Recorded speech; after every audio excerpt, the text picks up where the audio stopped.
There are no studies that prove the power healing of food. That is what most doctors believe. But they couldn't be more wrong. It can take 20 years before the knowledge of the studies of the healing power of food becomes commonplace or used in medical practice. Unfortunately, there is little money available for large-scale studies or to publicize the findings of the role of nutrients and food in health and disease. Unlike in the pharmaceutical industry, there are no food reps that drop off food samples in doctors' offices.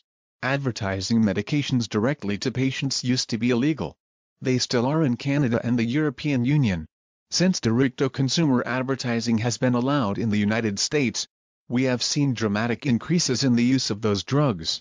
In fact, when a person sees an ad for a drug on TV and then asks their doctor for it, they are likely to get it about 50% of the time. According to a recent article in the New England Journal of Medicine, pharmaceutical advertising and promotion grew from $11.4 billion in 1996 to $29.9 billion in 2005, and direct-to-consumer ads grew by 330%. I can assure you that no one is spending $30 billion promoting the benefits of food and nutrients to support health and cure disease. Even if they are more effective, you don't hear about the best or most effective treatments, just the ones that are most heavily promoted. Now, let's look at the studies on the power healing of food. A great medical journal is the American Journal of Clinical Nutrition, which every month publishes more than 300 pages of research with no advertising.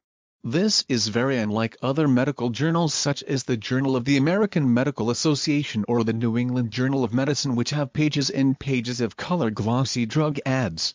Let's look at one issue of the American Journal of Clinical Nutrition. The issue Dr. Mark Hyman discussed in his newsletter was the May 2007 issue.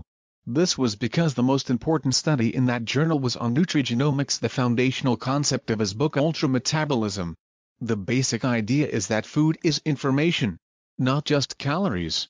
In this study, researchers from Finland took two groups of people with metabolic syndrome prediabetes and gave each group a different diet. Actually, the diets were almost identical. The only difference was in the type of carbohydrates they consumed for 12 weeks.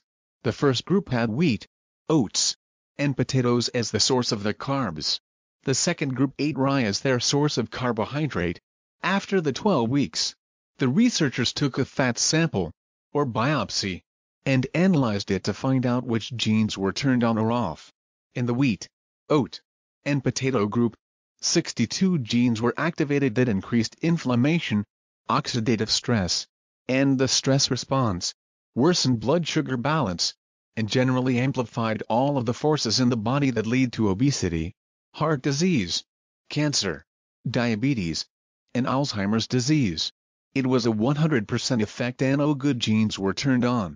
In the rye group, 71 genes were turned on that prevent diabetes, lower cholesterol, reduce inflammation, and improve blood sugar control.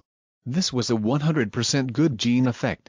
Now if it had been beneficial to a pharmaceutical company it would have been headline news. But the rye lobby is just not that powerful. Findings from a few other key studies from just that one issue show more of the power healing of food. Supplementing with conjugated linoleic acid caused a modest loss in body fat.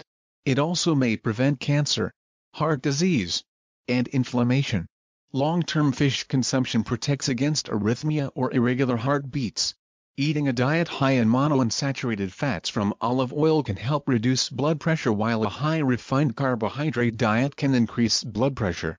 Combining fish oil supplements with regular aerobic exercise helps improve body composition and reduce heart disease risk factors. Lower triglycerides, higher HDL. Women need more choline after menopause or are at risk of liver and muscle damage. If women with HIV are given a multivitamin, they have less anemia and their children also have less anemia. Anemia in HIV is associated with a much faster rate of disease progression and death. In Bangladesh, where arsenic poisoning is common, giving folate, vitamins B12 and B6, choline, and niacin reduce the toxic effects of arsenic. People who eat more meat and saturated fat have a higher risk of skin cancer, and those are just from